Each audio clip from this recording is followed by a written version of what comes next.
you for being here today to celebrate the life of our grandpa. Your love, prayers, and support are greatly appreciated by the Lopez family.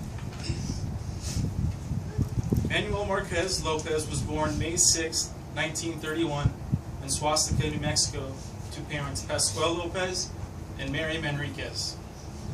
He grew up with 4 siblings, Benito, Rosita, Mondo, and Frank. Pascual and Mary moved their family to Arizona and later decided to plant their roots here in California in 1939. He attended Merced High and met Rosita Gonzalez. They fell in love and soon were married. He then decided to work for an ambulance company when his plan changed. Our grandpa has always been one to walk to the beat of his own drum, but when the military police showed up to arrest him for not fulfilling his requirement of enlisting in the military, his friends and family were very surprised.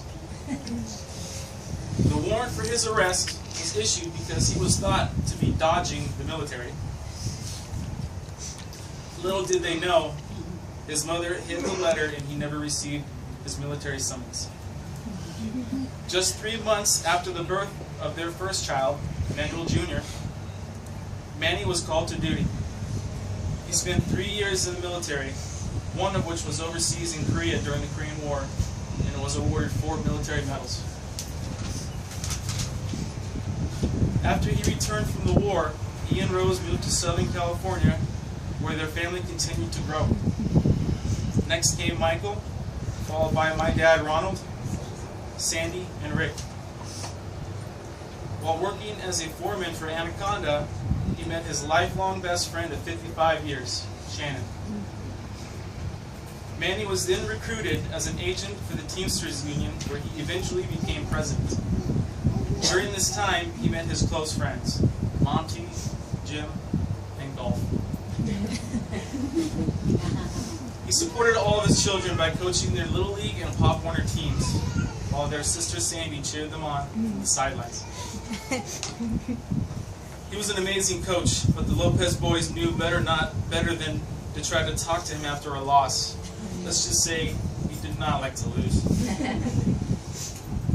He took his coaching job very seriously, which paid off when he was nominated as the Babe Ruth All-Star Team Coach and took his 17-year-old son Michael's baseball team to the All-Star Babe Ruth League Championship in North Carolina. Manny and Rose were married for 29 years and discovered their love for swing dancing during this time. The couple competed in swing dance competitions all over the country together. But dancing was only one of his hobbies. He also loved bowling, golf, fast pitch softball, umpiring, and officiating basketball games. He continued to umpire and referee until he was 75 years old. He moved to Las Vegas in the 90s. In 2002, he met his new love, Sandy, at a Vegas dance club, and were married 2 years later on April 10, 2004. It's a good thing that his hobbies kept him in shape because he would need the energy to keep up with his new love. Papa and Sandy were like teenagers in love, and he even nicknamed her his satin doll. They continued to dance until only a couple years ago. Every time we talked to Papa, they were somewhere different. They took cruises, a trip to China, Lake Tahoe, and traveled often to see all of his grandchildren here in California. He had Tammy and Camille in La Habra, Misty, Jazzy, and Crystal in La Quinta, Jennifer, myself, and Nicole in Anaheim, Nicole and Rocky in Brea. Sandy's grandchildren became his as well. They loved their life in Vegas with their little dogs, Geisha and Lotus Flower. They later moved to Arizona to be closer to Devin, Sage, and Shasta. As Papa's health declined, Sandy got him a new puppy named Akina, who brought him so much comfort in his final days.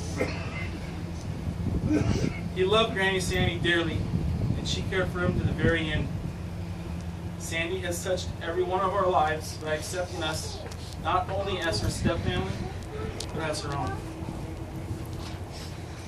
Sandy, we want you to know how important you are to our family.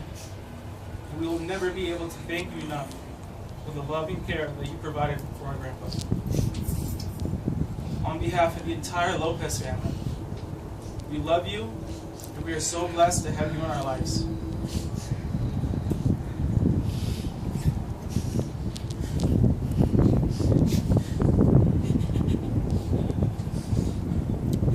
Papa,